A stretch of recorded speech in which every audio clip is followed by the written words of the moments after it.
The original Tron takes viewers into a virtual world, struggling under the rule of the Master Control program. Remembered for its unique visuals more than anything else, the film also sports a strong cast led by Jeff Bridges. So grab your light cycle and join us for a trip to Flynn's Arcade.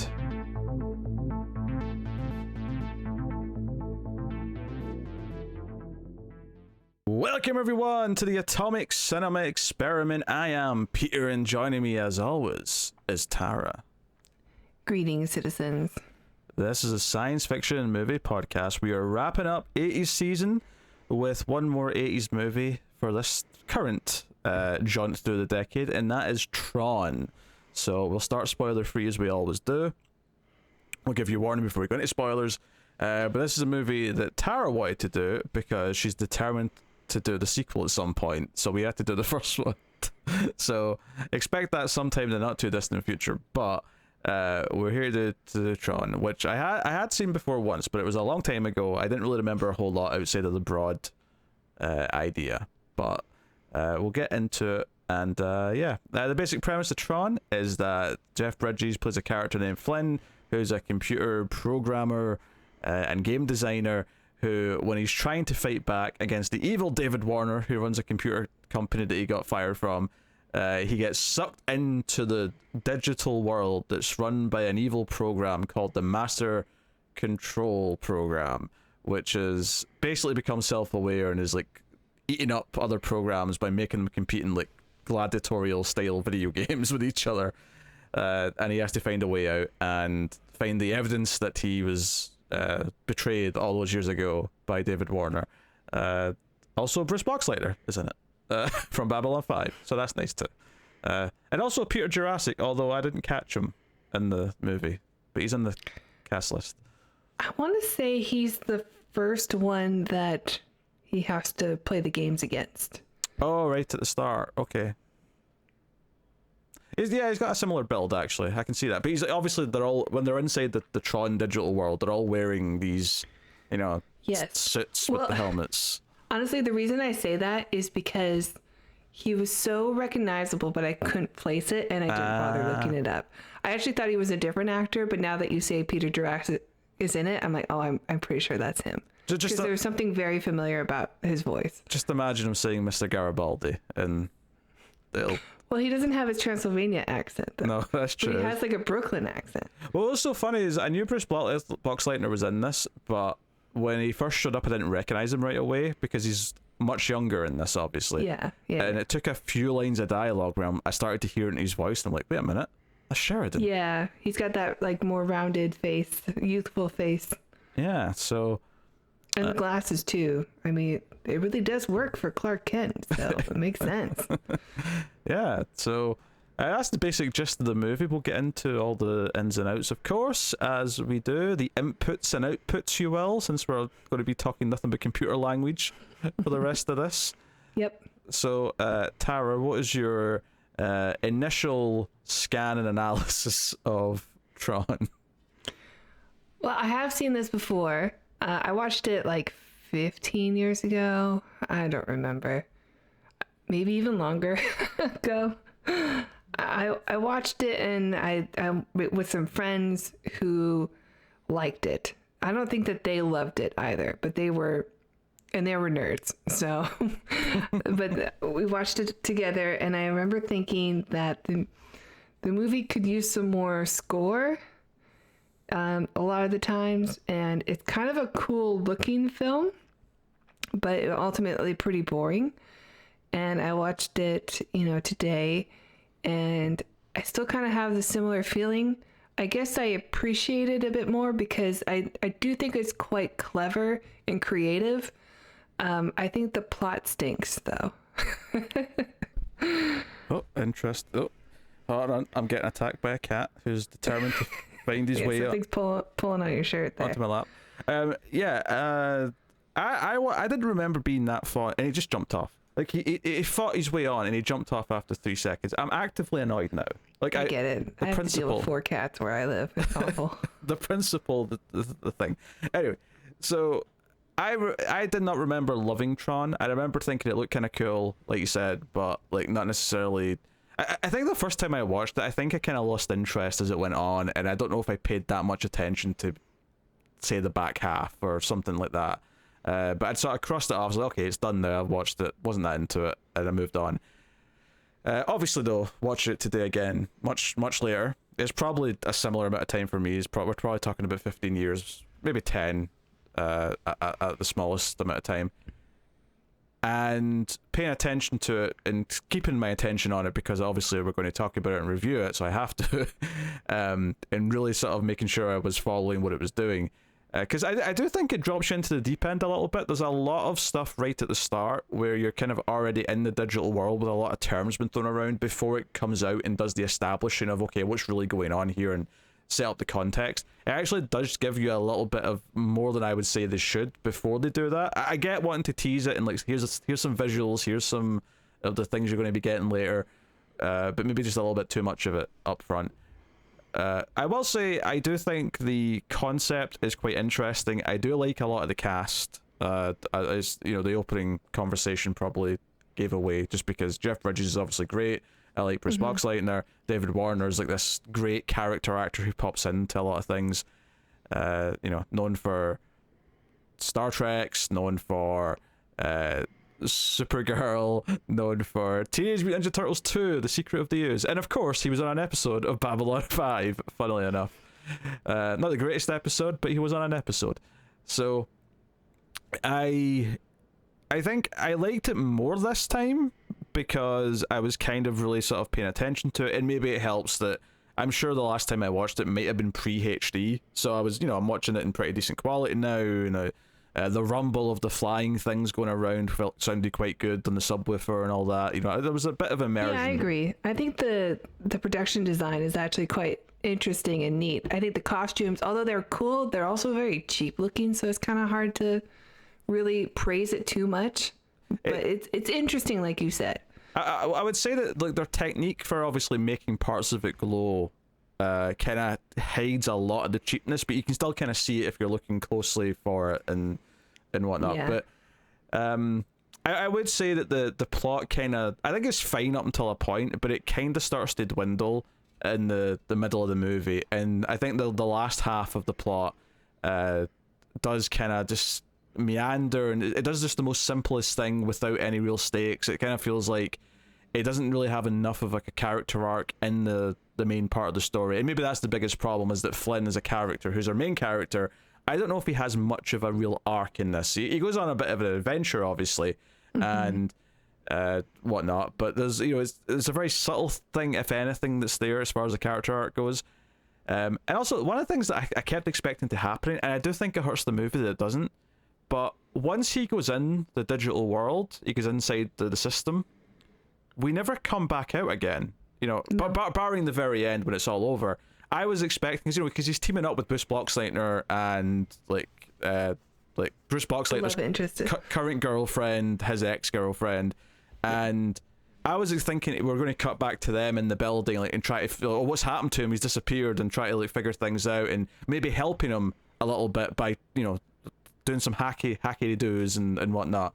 But it never does. We just stay inside the system, following that world, and I think it may be a slight mistake, just because I think I was enjoying it more at the start when I was getting a bit of both, because it was giving the stuff inside the system more context, and it was giving it the more stakes and things like that.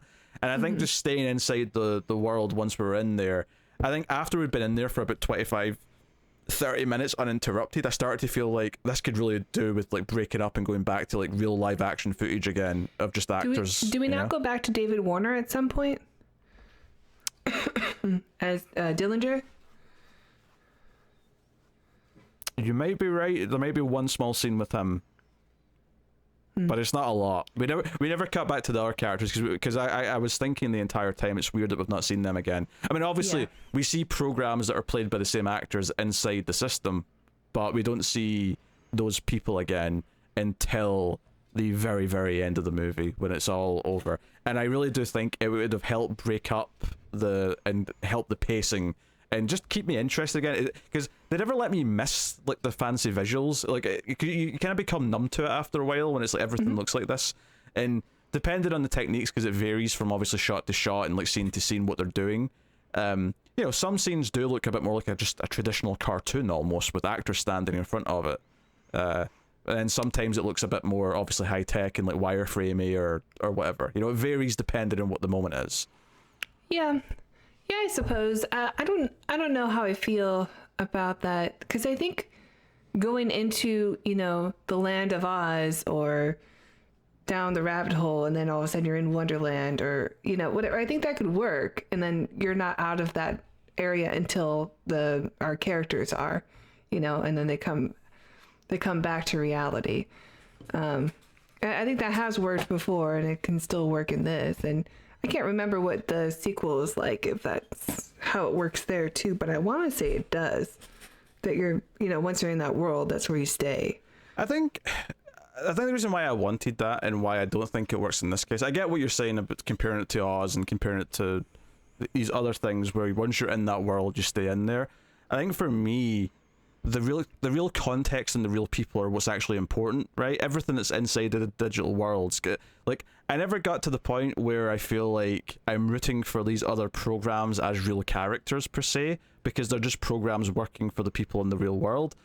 And I suppose, because also Bridges is trying to get back to the real world and to get to the real people. And I also think the idea of them trying to help him on the outside, once, like, maybe if they realize he's in there, or like, you know, like, imagine a scene where Bridges is talking to the people in the real world, but he's saying things that are really convincing that this doesn't sound like a computer, this sounds like someone's talking to us. There's a lot we don't really know how much time goes by either. Like, maybe time works differently inside of in the digital world versus outside. Like, maybe he's only gone for, I don't know, a millisecond. That could be possible, but we have no idea. So they wouldn't know that he's, like, even gone because not enough time has passed or something. I'm not sure. I mean, I don't know. But I think that's less interesting, just though, because I think it'd be more fun to see them interact on both sides. Because I think if I have a critique of the movie, is that, like, yeah, there's inherently something silly about this, right? The idea that all these programs that are designed are living humans, like people, inside a world. Like, fundamentally, because I know how computers, to an extent, like, I'm not an engineer or a computer designer, but like, to an extent, I know how computers work, so this is just silly. And I can get past that and just accept that that's sort of the idea. But I think it's a representation of what something is, and it's anthropomorphized. That's all. But I think because of that, I think that connection to the real world is important. It's kind of like it's like Toy Story, right? The whole idea in Toy Story is that, you know, when the humans aren't around, the toys all come to life and start talking. This is kind of like that with computer programs.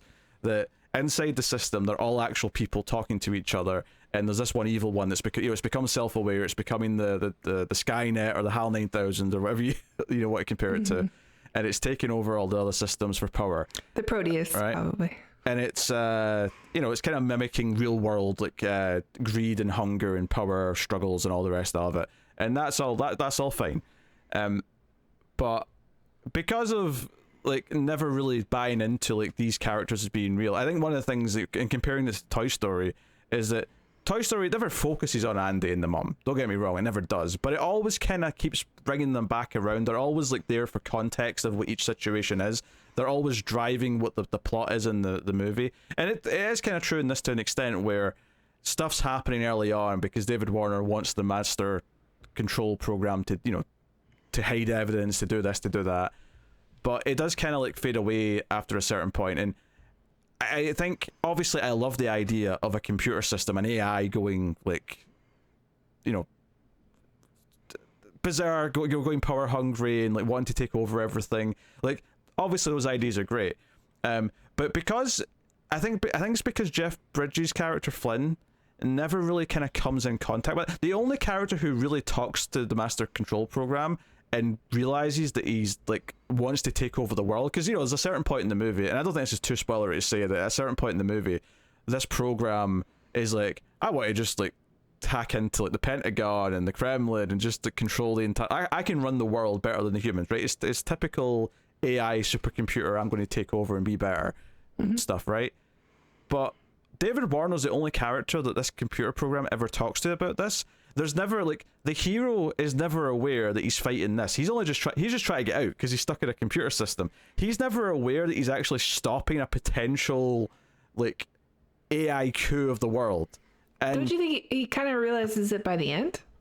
Maybe he realizes it by the end, but it's never like a driving force where he's like he never has like a, you know, he doesn't like feel like he's sacrificing anything or making a hero's choice or doing any of those things that you're. He does come off kind of selfish still, and well, it could also be because he's a user versus everyone else's program, and the program see users as gods, so he may have a god complex.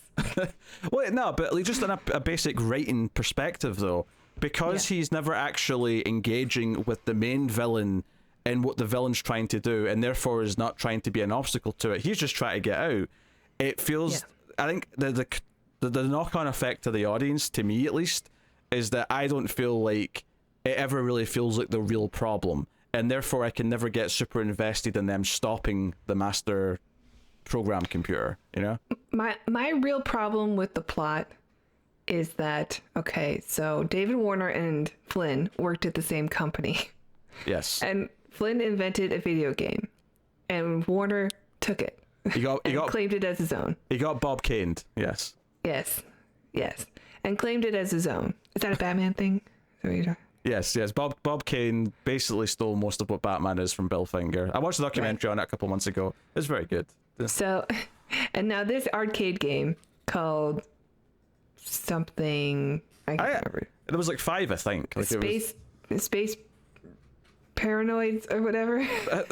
There was like 5 because one was the bite game, one was the flying one with the. But it's called Space Paranoids or whatever. That's the one that he's created. That's the one that gets 8 million quarters a week from kids or whatever he says, and that's why he's upset. Is because that is his game, and he knows somewhere in the system there is proof of that.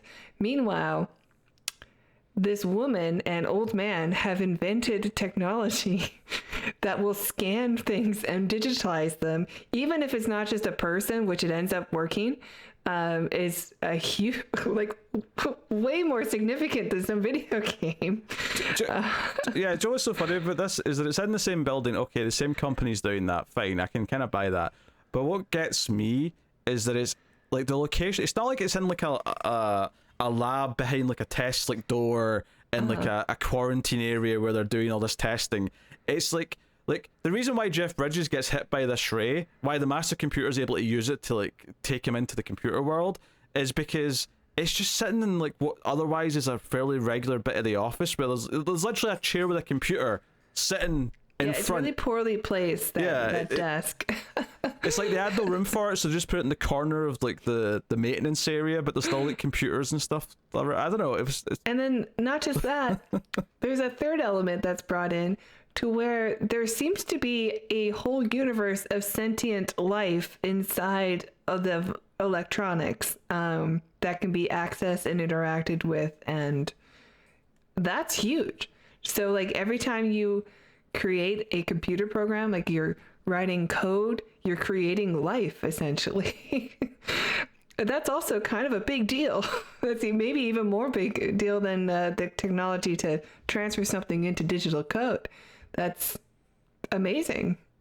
I don't know. I feel like this company does not have its priorities straight because they promoted the shit out of David Warner for making a video game that was successful, but are completely ignoring everything else that's going on here. Yeah, but that's making money. That's the difference, though. This thing's not making money yet. I feel like you could pretty quickly. But they've just made it succeed, though. They're still testing it. They don't know how successful it is. Yeah, but I mean, even Flynn's not talking about this thing. Oh no, I get what you're saying. Is that this is like a classic 80s movie, and that the things just happen, and then characters don't react appropriately to the weird and wild things that make all of the movie function. Yeah. Like all of this stuff is just kind of glossed over. Like obviously Flynn. This minor miracle thing that has happened is. It's just in the way so that he can get his video game credit that's somewhere inside a file deep in this game. I mean, obviously Flynn does spend a little bit of time being confused about where he is, and he thinks it's a dream. But even once he realizes where he is and what's going on, he doesn't seem that shocked by it. He doesn't really ever question, like, do I have to treat my computer programs like life now because I know they all talk to each other, and hell, they even have love interests. Like, literally his, you know, the program versions of Bruce Boxleitner and the girlfriend character are actually interested in each other inside the digital world as well. So these are things like, that's the thing. There's so little at the end after he comes out, right? That there's no real time for him to even be like, does he tell the others? Does he tell the others that he was talking to like programs that look like them? Does he tell anyone any of this shit? Yeah. Don't delete any computer program ever. It does kind of feel like You're taking away somebody's son. It glosses over so many of the interesting ideas and questions that it's kind of raising, just to have the fun and adventure and nothing else. And that's not necessarily a bad thing, but I do think... No, I think it's just funny, you know, watching it as an adult with that through that lens, you're like, wow, they're really ignoring some pretty heavy stuff. But I do think that the adventure isn't that satisfying either, though. This comes back to what I was saying earlier on, is that because Flynn is never directly trying to stop the supercomputer from taking over, it's kind of by happenstance he's helping like get there and whatever, but he's never actually caring about that. He's never scared that this thing is going what it can do. Like the implications of this, like this thing having control of nuclear weapons, of controlling the world's economy, of like dictating what people can and cannot do. He never questions this. He never even it never even pops into his head, holy shit, this thing may actually destroy the planet. Probably stop this thing. Yeah. It never even occurs to him. So I never got that invested in like anything they're trying to do in the second half of the movie. It is basically how I feel about it. I did think it looked quite good, and I was more into it for the most part than I was the first time I watched it. But there's definitely a lot of things about it that feel undercooked. Yeah. Yeah. I mean, I'm glad they... I mean, I know it's 1982, but like... And Lawnmower Man was like 10 years later. But... You know, I'm glad they did do costumes with, you know, tricks and lighting and whatever they have to do to the film to make it look the way it does, rather than, you know, try to do too much with computers. Because some of the computer stuff, it looks pretty bad.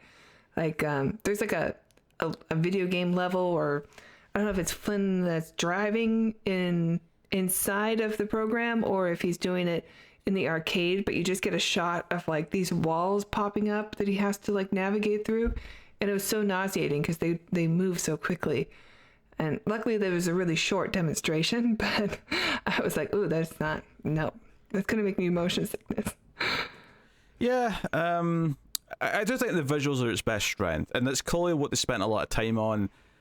They had ideas for these different types of games that would be played inside this virtual world, and they spent some time on that, which is completely fine. And I just do think it's lacking in like a story sense, especially since it feels like there's so many possibilities for what they could have done with where this went, and instead, I mean, yeah, they could have gone big with it. I couldn't help but feel in the last 20 minutes, like when all the things were capping off and it was all wrapping up, I couldn't help but feel like I was like, that's it? Well, that's all we're doing with this big climax, after it feels like we've been kind of trudging there for like 20 minutes by that point. So, yep. Yeah. So yeah, I think it's a mixed bag. I can kind of see why it's got a cult following though, and why people love it. I think if I'd seen this, if I was alive and had seen this in 1982, it probably would have blown my mind, because the visuals are unlike anything that could have existed before. Yeah, then. I mean, I brought it up to like my roommate that I was watching this, and he was around then, you know, and he watched it as a kid, and it was a big deal. And you know, I was kind of poo-pooing it before I'd even started watching it, and he was like, "Hey, it was great at the time," and I understand that. Like, it is very cool to look at, and I think it is very creative, and I do like the visuals when we get people. I like the sort of desaturated and like just grayish tones with the bright colors. Like, it is very striking. I think a lot of the computer stuff where you're just sort of watching the games, like the games where you don't see people, I think that stuff it's okay. Like, it's the best they could have done at the time. I also think that there's a missed opportunity with the score.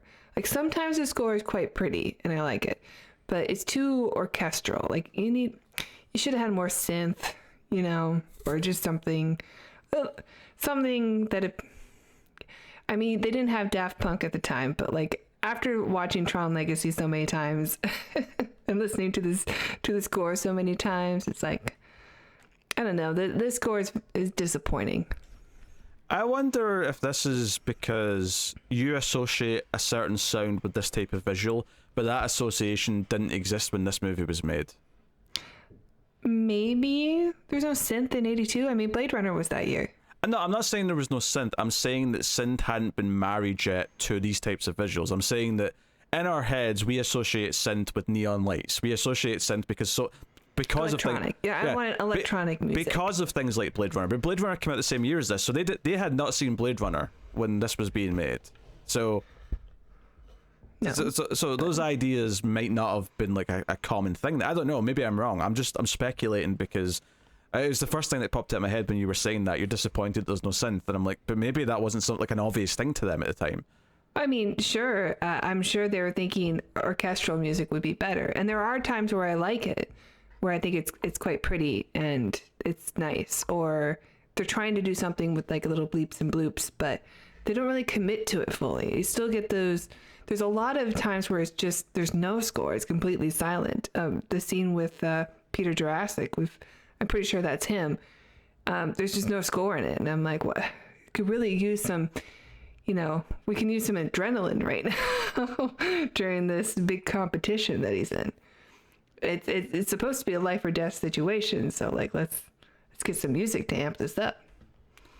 Yeah, I didn't mind this. I thought there were some moments like where it kind of added to an eeriness to it, which maybe not everyone wants from this, but I did think it had a kind of eerie quality because everything was so sort of dark and clean in terms of the visuals in the background.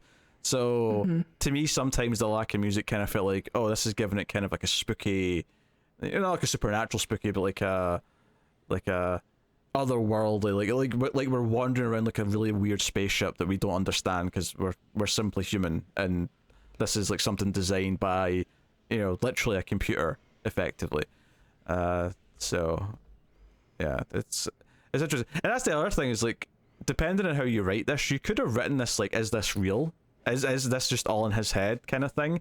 But obviously the movie presents it in a way where it has to all be real, especially since we're seeing it before he even goes in. So, there's no question really in the movie. But I think it would be interesting if like, is this just all of it an interpretation by him, like to get through his issues and get over the loss of his girlfriend to Bruce Boxleitner, kind of thing. Yeah. But it never really kind of does that, sadly. Yeah, the love triangle stuff is okay. I thought they were kind of like, I don't know, like saying some things, like she was saying some things about Flynn next to her, current boyfriend. I was like, that's kind of ballsy.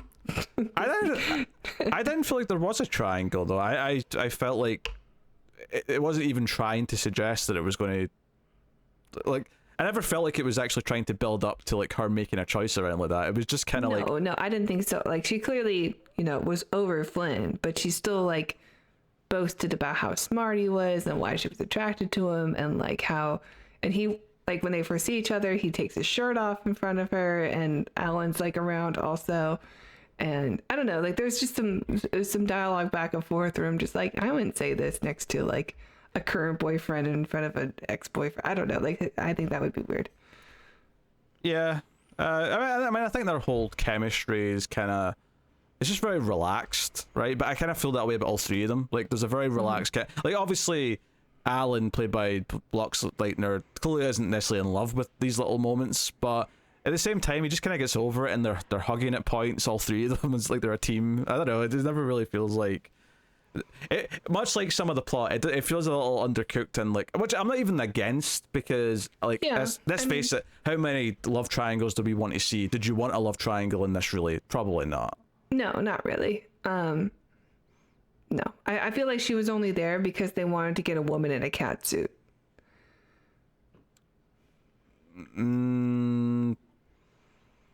Yeah. I mean, would it change that much if she wasn't there and it was just Bruce Boxleitner, who already has suspicions, going to Flynn because he's heard about him? He used to work here. I'll go see him. Like, that could have been the start. Is that there's romance inside of the electronic world between programs. Yeah, but did you need that in the real world as well? Like, she could have just been in there. Yeah, I don't know. I mean, clearly he still has feelings for her because he... Who? Flynn.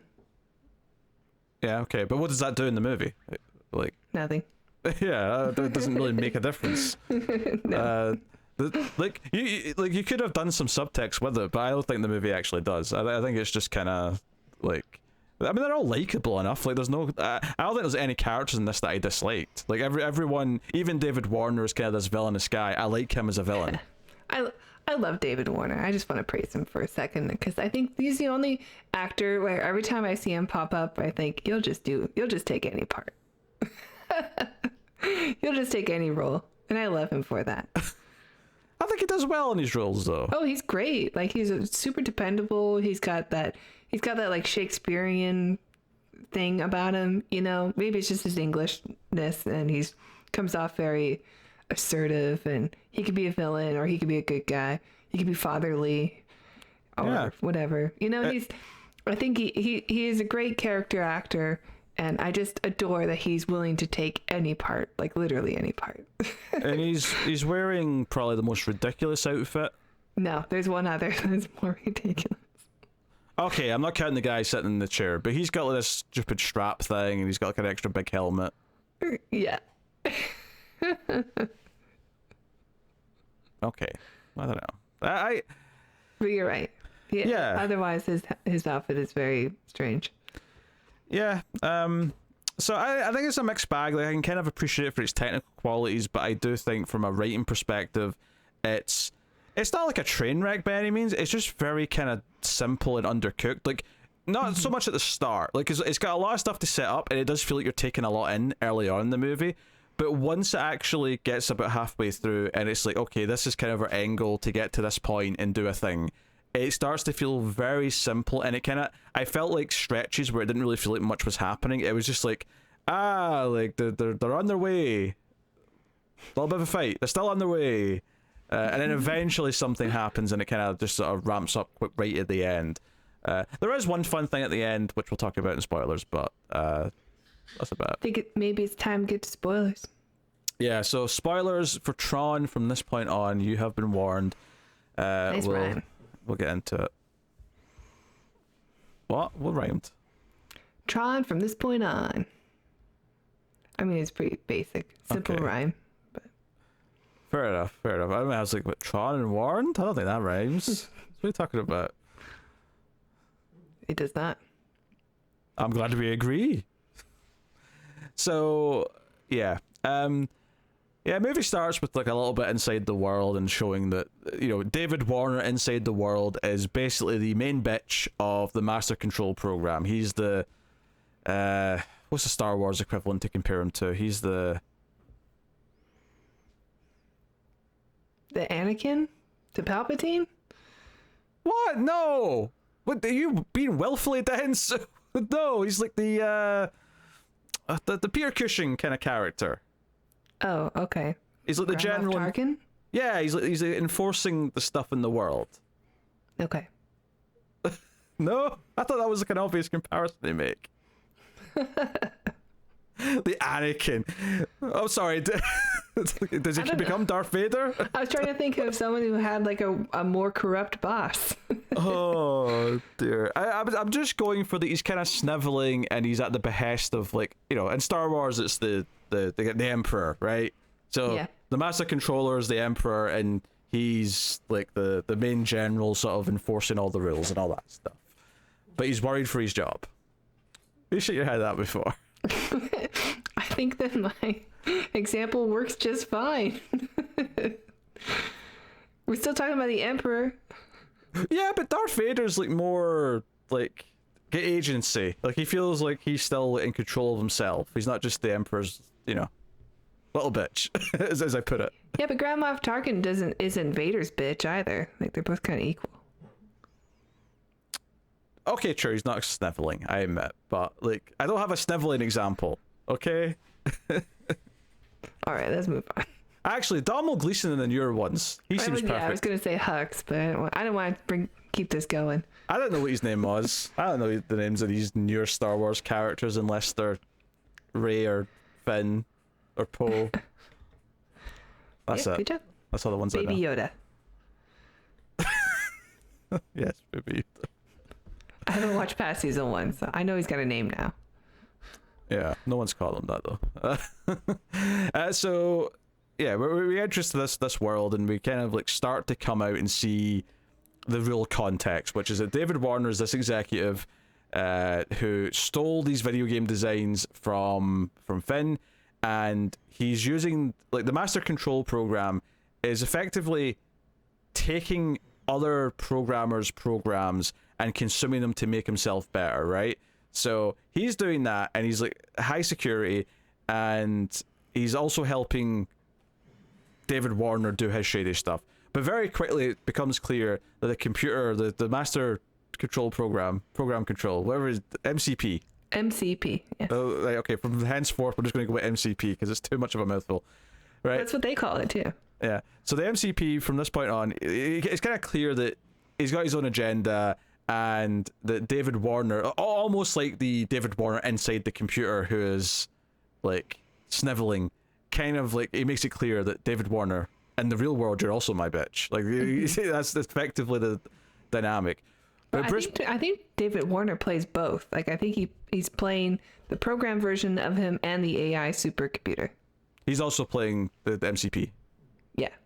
I was gonna say I thought he meant he was playing both, and I'm like, yes, he's playing both the David Warner in the real world and.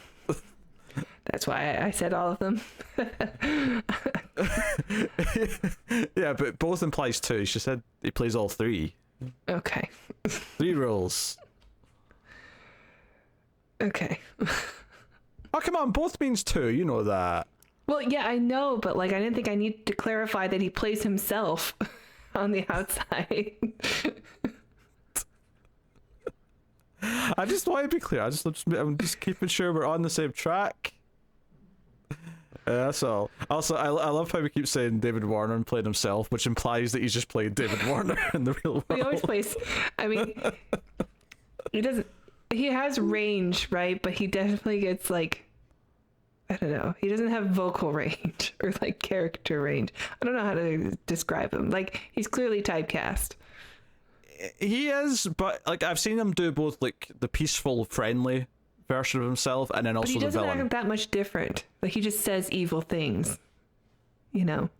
Sure. That's why he was a great Jack the Ripper. Oh, I forgot about that. Yeah, we did. Yes, we did Time After Time. That was a movie. We've done a lot of David Warner movies. We have. What else have we done, David Warner? Wing Commander.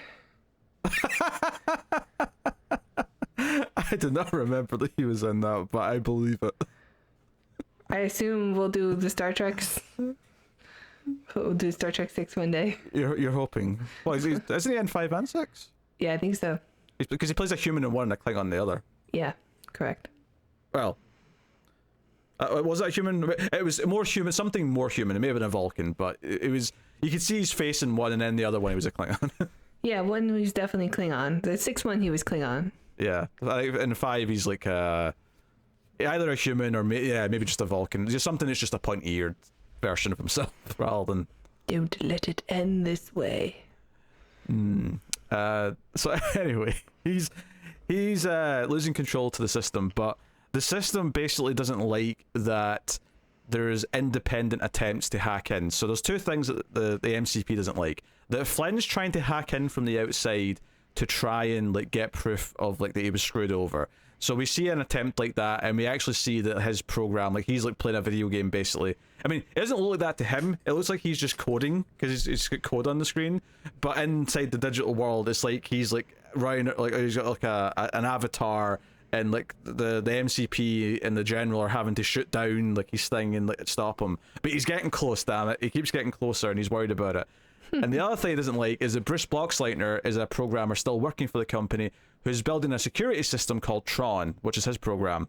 I think it's interesting the movie's named after his thing. Well, I think he ends up being the hero of the movie. Yeah, yeah, kinda, yeah, true. Plus, it's just a cooler name. It is, yeah, because what were they going to call it otherwise? Flynn? Nah. Or Tron. MCP. Yeah. I mean, we don't get his program at all, except in the beginning. He plays Clue in the beginning. Yeah, that's the one that's wiped out when he's trying to hack in, yeah. Yeah. And then, obviously, he's the only one who's actually still himself when he's on the computer for the rest of the movie. He's still just Flynn, so, yeah. So, that's that, but basically the MCP says we have to, like, cut off access to anyone who can, like, do anything like this. So they cut off access to all employees, like, under a certain level, which includes Boxleitner, which sort of, like, raises some red flags. So he goes and tells his girlfriend, who's working downstairs with this magical ray that can basically, it's like a Star Trek teleporter where it'll dematerialize something and then make it rematerialize. And they do a test on like an apple or something, and it's like, hey, it worked, which reminded me a lot of Honey, I Shrunk the Kids, because it looks like a shrinking ray. It looks the exact kind of same thing. But she's like, hey, let's go talk to Flynn. You know, they're both Disney, so maybe it's the same prop. No, it doesn't look that similar. It's similar, but you can repurpose it though and add more things, more squiggly doos. The one in Honey, I Shrunk the Kids looks more kind of like a minigun almost. Maybe. I don't know. I thought they looked kind of similar, but we don't get a great angle of it. Yeah, that's fair. Maybe. That's fair. So she's like, let's go see Flynn. I bet he's the one hacking in, because he's heard, someone's trying to hack in from the outside. She's like, I bet I know who it is. Yeah, because he's admitted to her before that he's trying to get proof that he created this video game. So they go see him, and it does actually strike me quite shocking how quickly these two are like, yeah, that's all agree to break in, because he says, if I get inside to an actual terminal, because this is Why of not? course There's no security. Yeah, apparently there's no security. They've got a really big thick door, but he's able to hack past that. Inside of a bank vault. Yeah. But it's like an exterior door though. This is like the door to the garage. And this place is huge. Like when you see Boxleitner get up from his cubicle, and it's just like a labyrinth of cubicles that go like off screen, like because there's so many of them. It looks like the hell in Hellraiser 2. Well, yeah, because it's not like a real set to a point. It's like a matte painting with more cubicles. Yeah, I noticed that as well. Yeah, there's like a matte painting to make it look. It looked awesome. I'm like, oh, this is cool. Yeah, it's like how big? Like, no building was big enough for you. Movie, you had to like extend it. Maybe that's why there's no security around, because they're lost. They all got lost in the labyrinth of cubicles. Isn't there some lines, because there's the old guy who ends up being a program in the system as well, but there's an old guy that argues with David Warner. Isn't part of that discussion that David Warner's having the master computer program replace a lot of jobs that people do? Maybe the idea is that there's no physical security because the computer just does it now. And technically, because we know it's watching, because the computer is also distracted. So yeah, because the computer goes after Flynn. Once it realizes Flynn's about to like get what he wants, it's like, oh, he's sitting in front of the ray beam. Great, I'll just turn that on and bring him in. I mean, I'm sure they got backup generators and stuff, but like, what if the electricity goes out? Like, you need to have at least one guy. Yeah. Manning the door. Not to be fair, they do go past one security guard because they say hello. Oh, okay. Because he says, because he recognizes the two of them out of the three, and he goes, "Oh, working late," and like, yeah, you know how it is, and they just walk past them. Okay, you're right. They do have one guy. Yeah, but it does make me wonder though, like, there's no security cameras on the entrances. They got that big bank vault door. You don't need to have any cameras there. It feels, there's definitely some like fuzziness to like, it's a movie, so just accept it because we need them to get in for the plot. Just accept it and move on. So hey ho, so he gets zapped in, and from here we say goodbye to the real world. You know, other than maybe one David Warner scene, if that hadn't already happened. But I think you're right. I think there was one small David Warner scene. Yeah, I want to say there was, and then there's because I think that's the scene. He does talk to Alan at one point from the outside. Well, no, from the inside. You hear his voice in the inside. Yeah. But we never go outside and see him. Like, I thought that'd have been cool if we could see his reactions to like. Also, I suppose, is he literally talk? Wouldn't it just be code? Yeah, it probably is just code. Because I imagine that in the real world, it's not like it's a question and answer thing. It's more just like the program's working as it's supposed to him, and he's putting in commands and queries or whatever. But what was I going to say? You made me lose track. Oh yeah, the scene with David Warner that comes in the middle. That's the one where it's like, I'm going to hack into the Pentagon and I'm going to like take over the world because you humans are shit at it. So I'm going to do it now. Yeah. So it's going very Terminator. Which, to be fair, this is before Terminator, so maybe Cameron liked that very specific part of it. You know what's great about Terminator? Synth score. I mean, it's one of the best movies of all time. There's a lot of things that are good about Terminator, but I mean, that score could have worked in this movie. Yeah, but it works better than Terminator. If you're making me pick. But like, if you could pick a soundtrack for this movie, you know, Blade Runner would be a good one. I get the Vangelis to do it. Terminator would be good. Yeah. Yeah. All right. Just throwing it out there. Yeah. Can we move on from the score? Oh, yeah, of course. It's just that this is reminding me when we did AVP and he kept going back to why aren't the Predators wearing winter gear? Like this is what this is reminding me of. That was very important. I love how the tone from that review just slipped back in there. It was like there was no time at all between them. No, as soon as you brought it up, I was like, oh yeah, that really did. That was troublesome for that film. Okay. So Just didn't make any sense. Like, of course they would wear cold weather gear. They're meant for warm weather climate. So Flynn's inside the system, right? And the general dude, which is what I'm calling the inside the computer David Warner. I don't think he's ever actually referred to as a general. I'm just going to call him the general because that's what it made me think of. But he's got like a ship that he's flying around on, making his commands, and he wants Flynn to like play in the games until he dies. That's what the master computer wants, so that's what he wants. And they're going to make him do. So he spends some time in a cell. He talks to Ram, who's this character who we do actually see in the real world. He's based on like as like a character who asked for some popcorn in like one scene. Oh, that's him. That's I didn't even realize that was him. Yeah, I only noticed because on IMDb he's credited as Ram/popcorn like guy. Oh, that's funny. So he's actually right next to the cubicle for Bruce Boxleitner, and he's who has a popcorn machine at his desk. Yes, in this infinite sea of cubicles. Yes. And he tries to explain some things to him, and Flynn's taken away to play this disc game kind of. Well, it's basically tennis, but like they're standing on circles, and it's like a light like bit of energy that's like in their sort of like hooks that they're sort of slinging towards each other. Although they bounce it off this like pad on the ceiling, actually, to be more precise. But it's basically like tennis, where if it hits the floor, you don't catch it and throw it back, it'll be like a point to the other person, effectively. Although in this case, ring it hits will disappear, and then you can fall through and die. So it's like a lethal version of tennis, where eventually you're going to fall to your death. Like it kind of reminded me of lacrosse, also, because they looked like they had like lacrosse hand. Oh yeah, I can see that. Yeah, and they sort of throw the light like a lacrosse player would.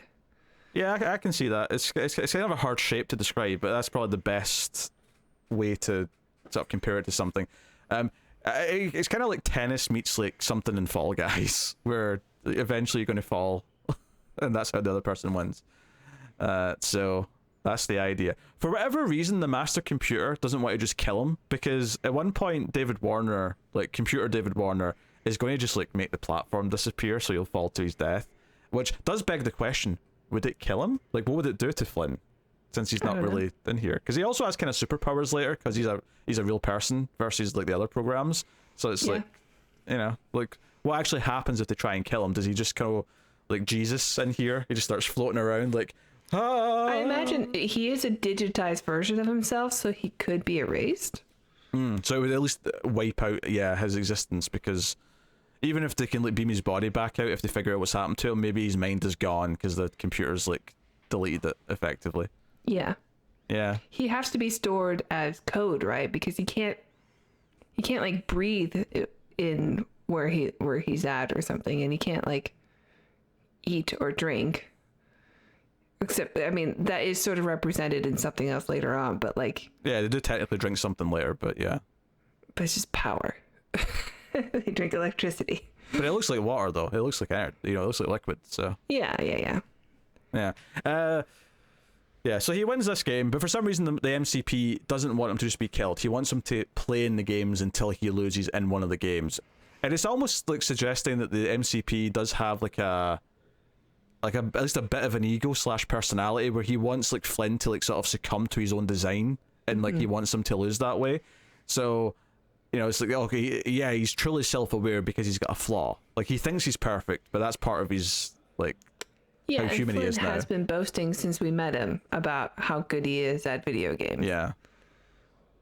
Which, you know, and keep in mind, this is 1982. Video games in 1982 are either the arcade or it's like an Atari, basically, at home. I suppose this is an updated version of Pong in a way, right? So they're just like bouncing a light back and forth. And, that's true. That's kind of Pong, yeah. Taking away the different platforms at the bottom.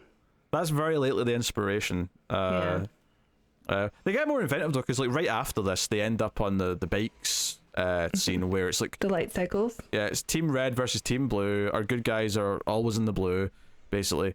And what's interesting about this is that the light cycles sort of like create a wall as they go behind them. So the idea is that you're sort of creating a maze as you ride around, and you sort of win by making your opponent crash into the wall you've made or whatever. So I actually did quite like this sequence. It did get quite good once like they were kind of trying to like outsmart the opponents by like creating walls. There's the part it's towards like a centipede effect, right?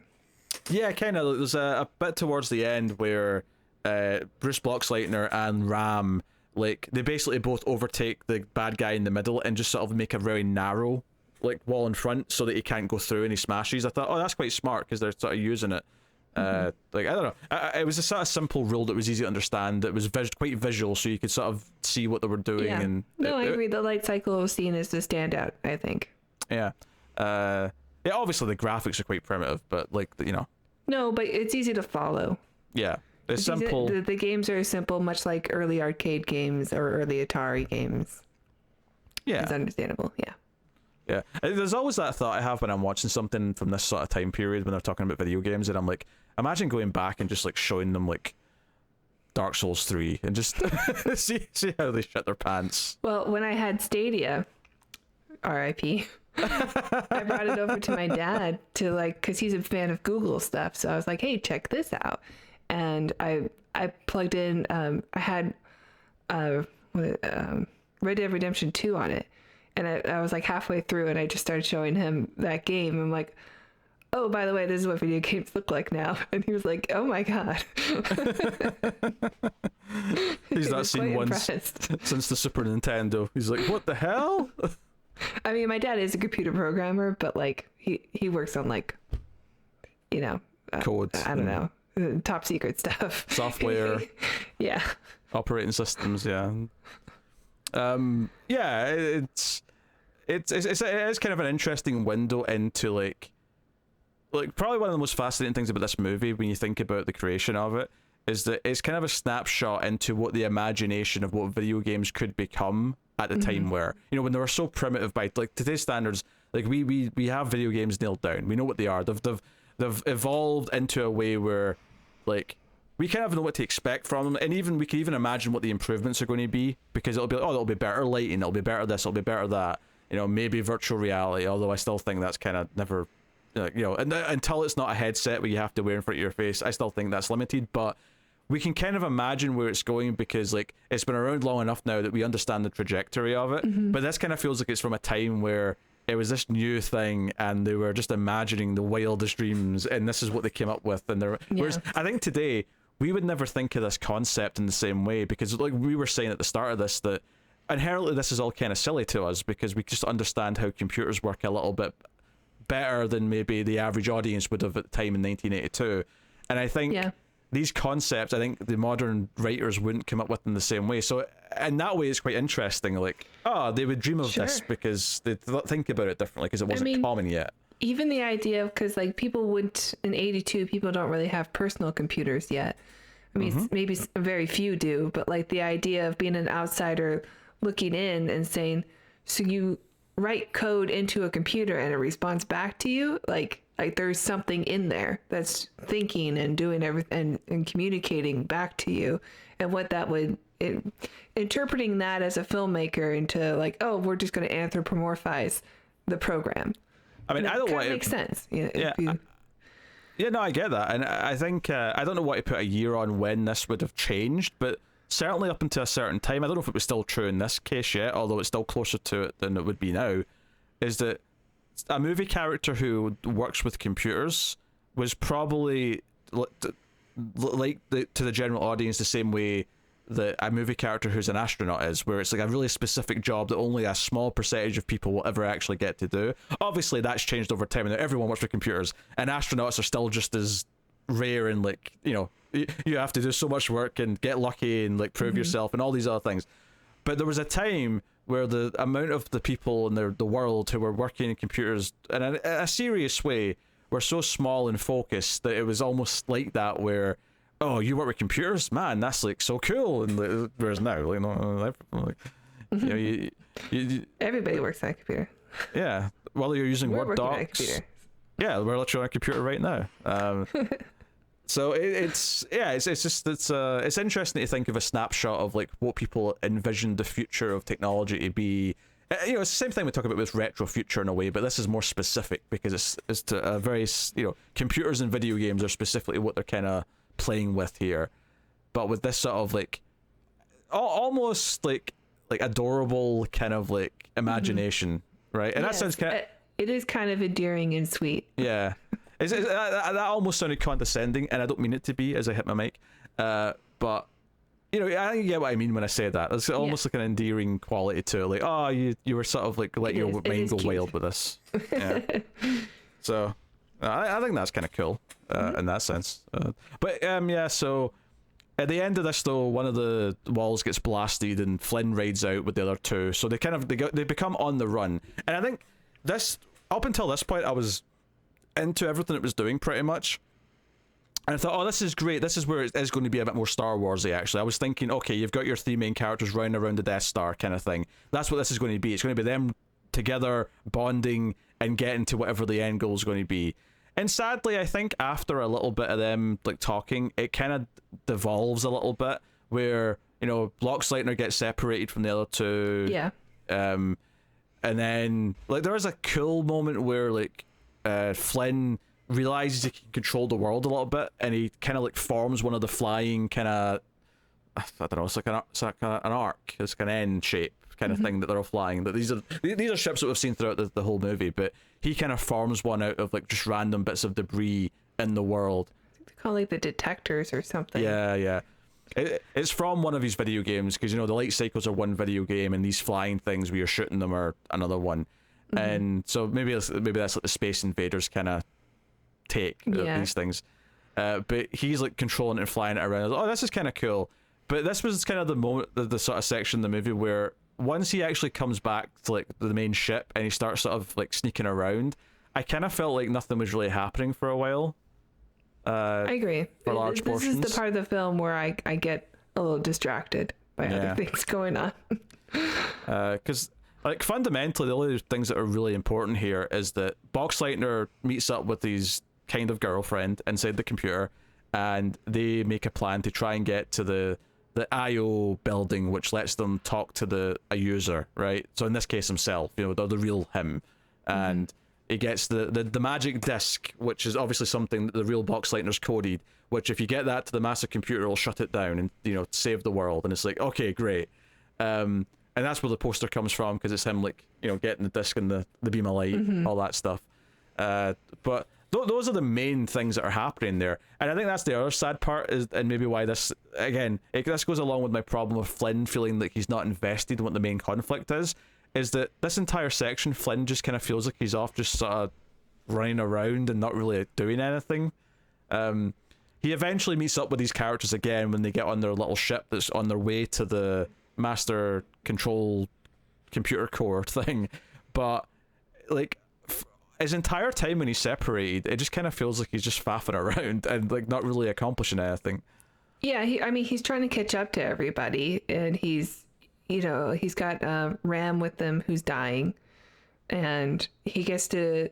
There's actually a really nice scene between them when he's dying that I enjoyed. Like it was shot kind of differently, where the camera, circles around them a little bit, and they have to do some trickery with the set design and the way that they put in the special effects, which I thought was really interesting because we haven't gotten a shot like that before. Usually the camera's very still and everyone's just acting in front of it, but this time the camera's moving, and the music's really nice in it, and it's a moment where he realizes that he doesn't want this program to die. Like he sort of had that with Peter Jurassic before. Like, no, clearly they're suffering, but this is somebody he knows now and has invested in. Yeah, on that moment where like he chooses not to kill his opponent, right, and then David Warner presses the button and just drops him to his death, and he seems upset about that, and that's kind of like, that's probably the first thing in the movie. He's likable enough before then, but that's the moment in the movie where it's like,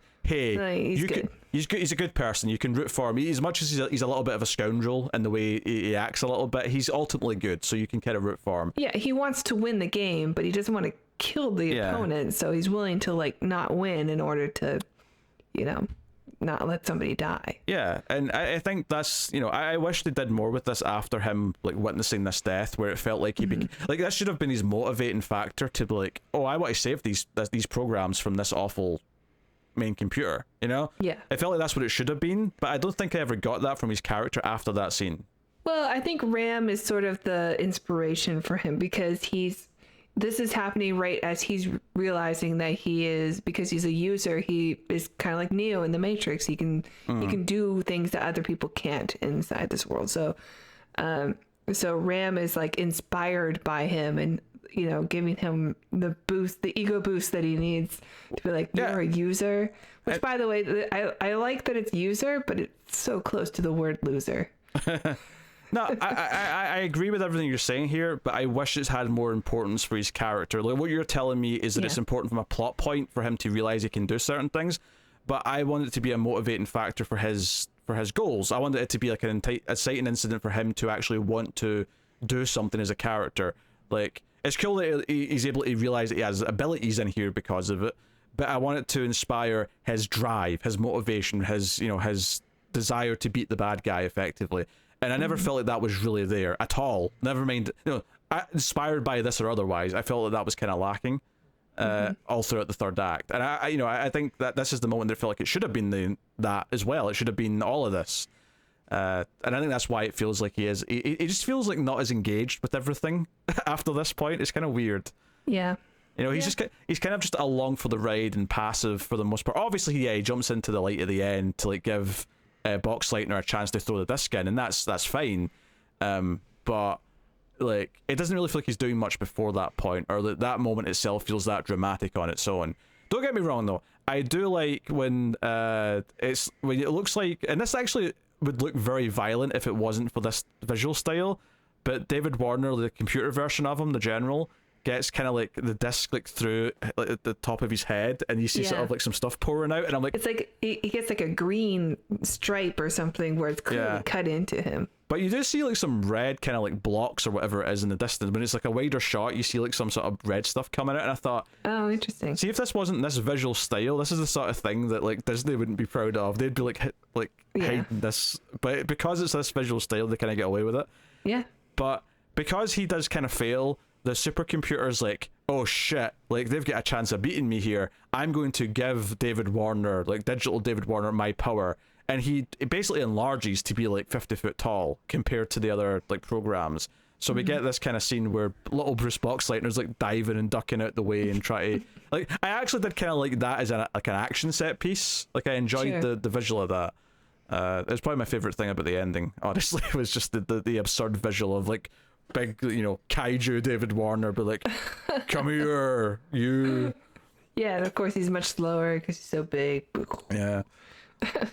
So that was all right. Because other than that, like the entire build up to the ending is them on their little ship flying across to where this computer is, and then eventually the big ship with David Warner on it like cuts them off and like cuts them in half, and but there's a lot of them just sort of on that trip. I really felt there was like a 10-minute stretch where I really felt the movie like go slow. I was like, Only 2 minutes have passed. What the hell? Like, where's? I do love the moment when Tron is talking to the old man with the penis helmet.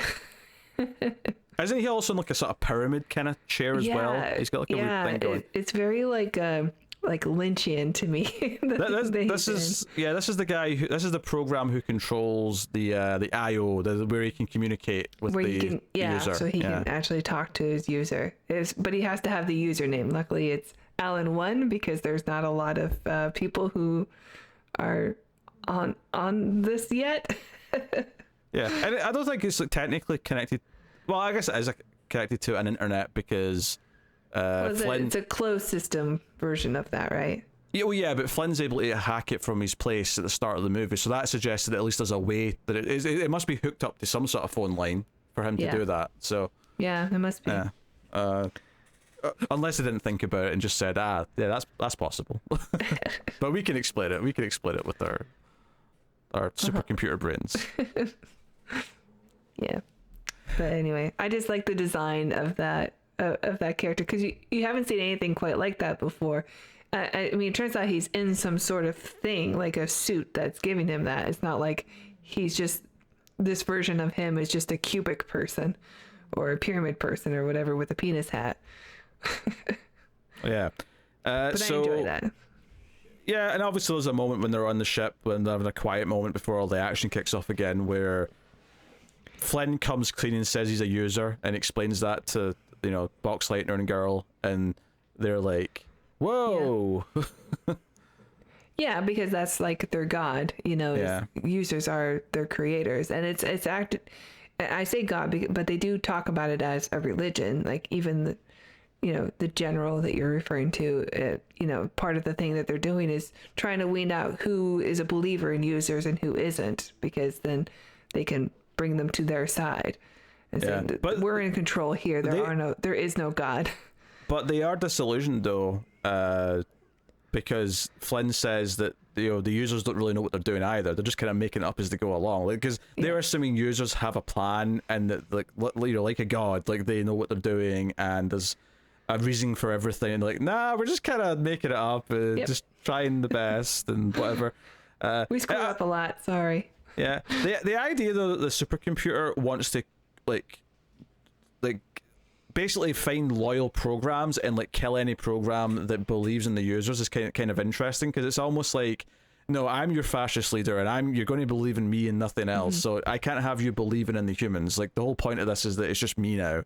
It does make some sense, like when you stop and think about it. Yeah, and there's like an area that they fly through also where you get like what looks like prostitute programs.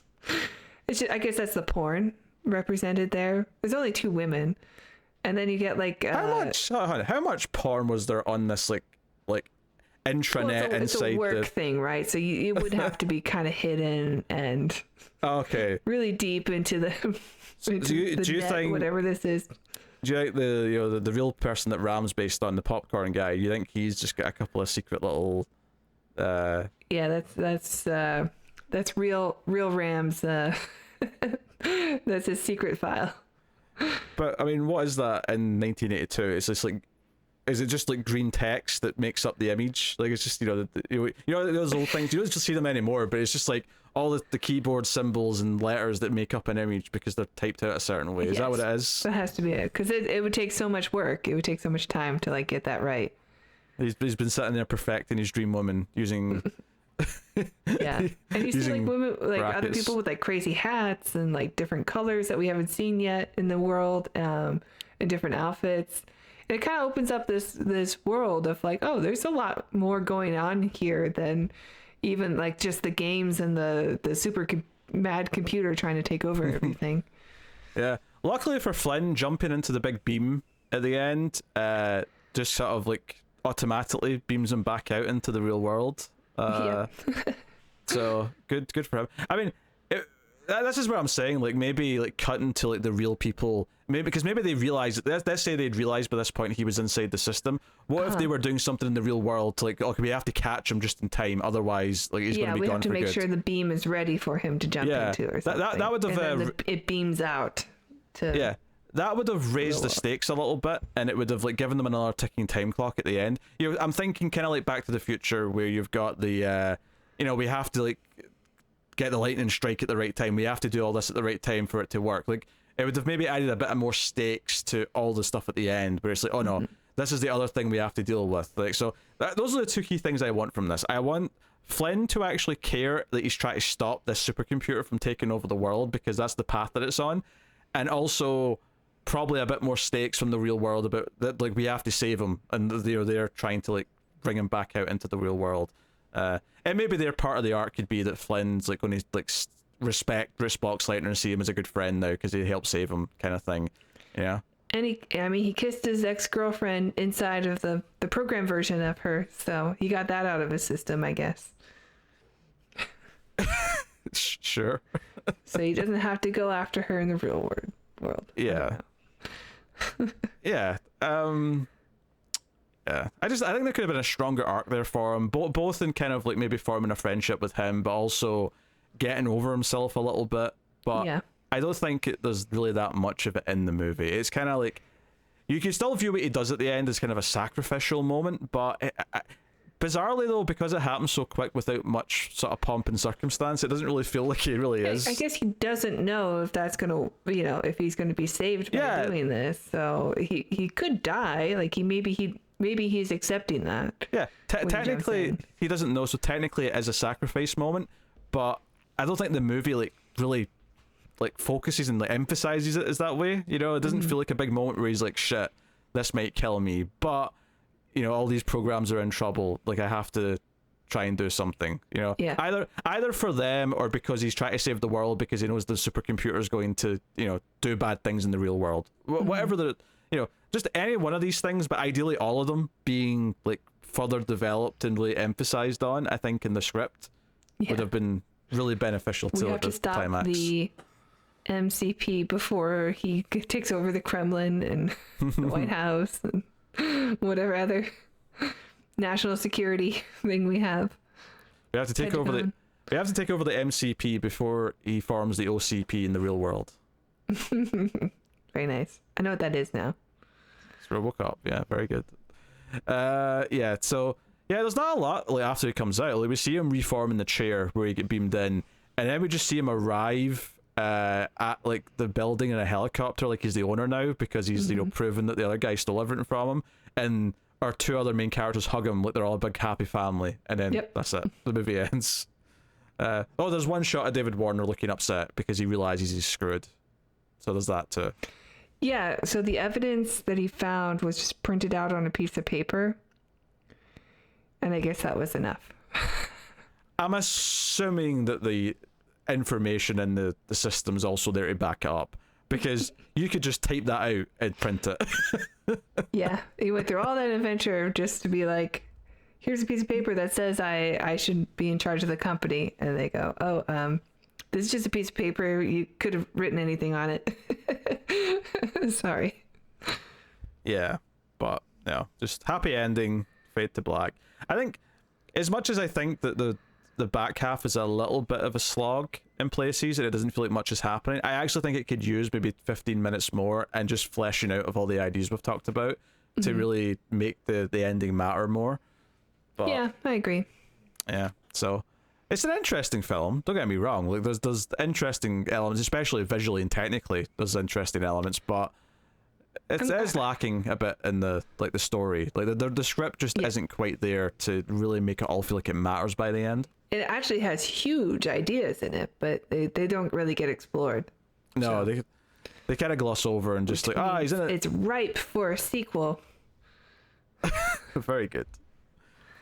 It seems like you enjoyed this movie more than you remembered, so I'm glad about that. Yes, no, technically yes, I enjoyed this more than I remembered, but still with some serious problems and a mixed bag overall. But yeah, I agree.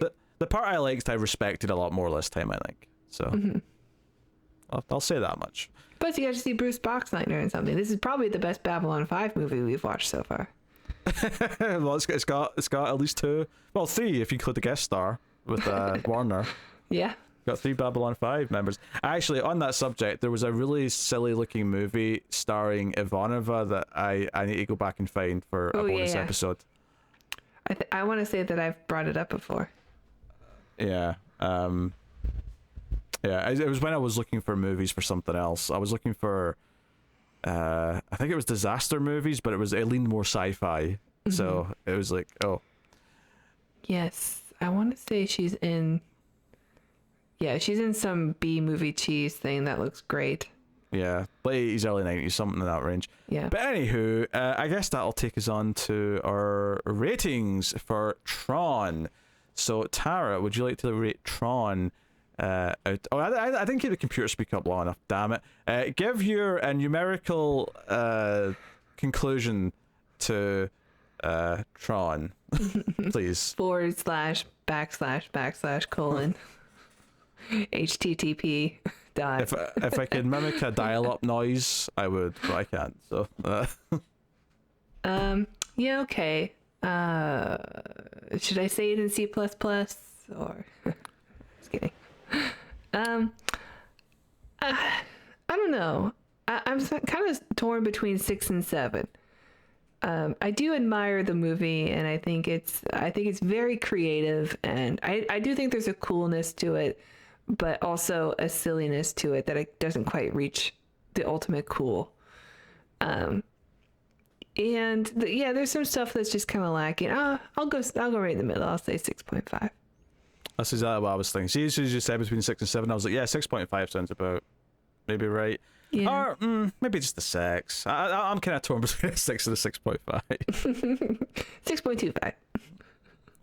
I'll just go straight 6. I think the problems I have with it are just maybe a bit too much to sort of put it any higher. But I think there's obviously quality. I think it's worth watching if you like filmmaking for all the things that it's doing that are different from the time and the weird sort of things that it's doing, and any example of early computer generated imagery, which are super primitive obviously, but it is kind of nuts. That said though, if I remember correctly, I remember hearing at some point that not everything in this that you think is early computer like CG is actually CG. Some of it just is like kind of faking CG in a weird way with other techniques, which does also make sense because it is super early for that type of stuff. Yeah, they had to be very creative with special effects, and I think it was worth it. Like I think that stuff pays off for the most part. I think it's a really fun movie to look at. Yeah. So, I cannot wait for Tron Legacy though. Yes.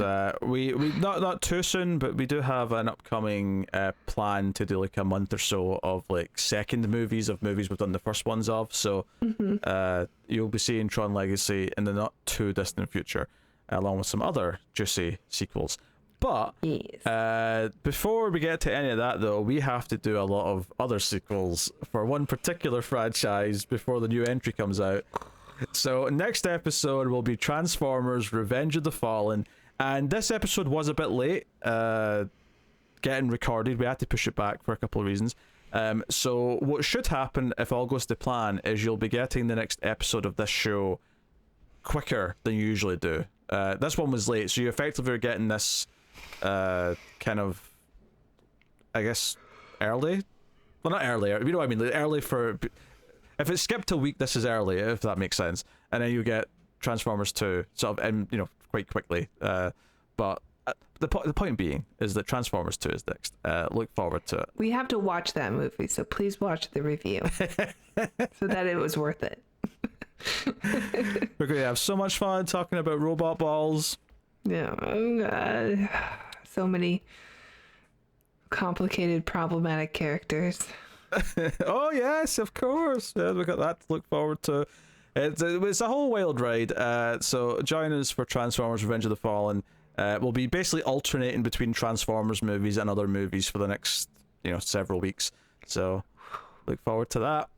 But that is the show. You can, of course, support all the content over at patreon.com/MailFuzzTV. At the $3 tier, every month you get a bonus episode. Coming soon, we're doing Species 3. The last episode we did was Space Mutiny, I want to say.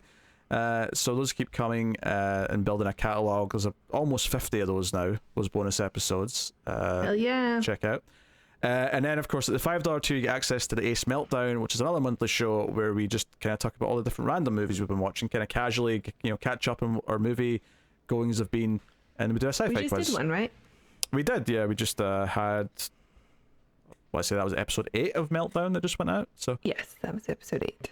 So yeah, you can. So there's 8 of those where you can just see the type of people we are.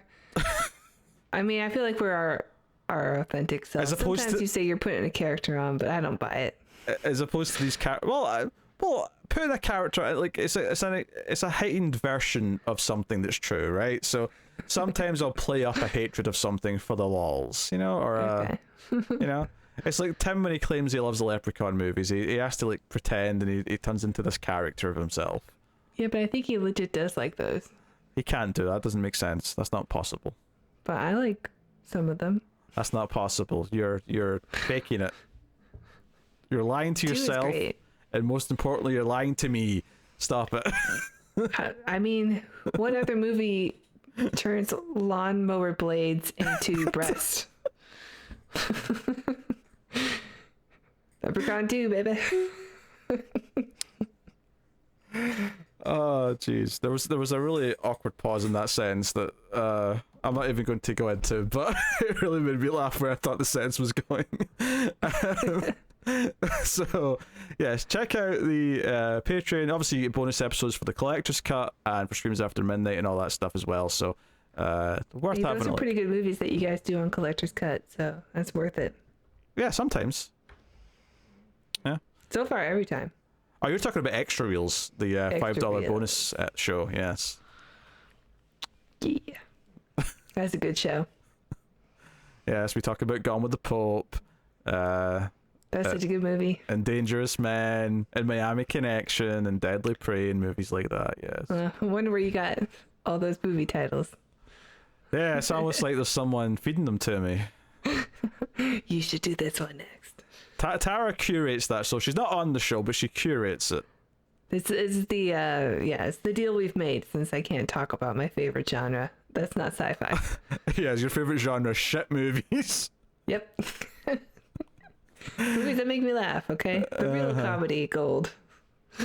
Anyway, the accidental comedy. That has been the show. Thank you very much for joining us. We always appreciate it. Like, subscribe, ding the bell for notifications, all that stuff. That's the gist. But that is us. So thank you once again for watching or listening. We always appreciate it. Keep watching sci-fi and computer ad salsa.